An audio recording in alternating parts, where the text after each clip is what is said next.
Shu kungacha ko'rgan videolarimiz ichida eng ta'sirlisi mana shu video ekan. Videoni oxirigacha ko'rganlar bir dona like bosib, uni tasdiqlash esdan chiqmasin. Hayotda achchiq haqiqatlar bor-da, bilasiz.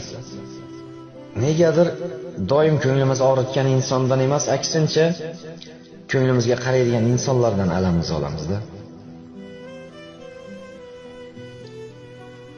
Biz sevgan insonlarga ozor beramiz, lekin sevmagan insonlarga poyandoz bo'lamiz.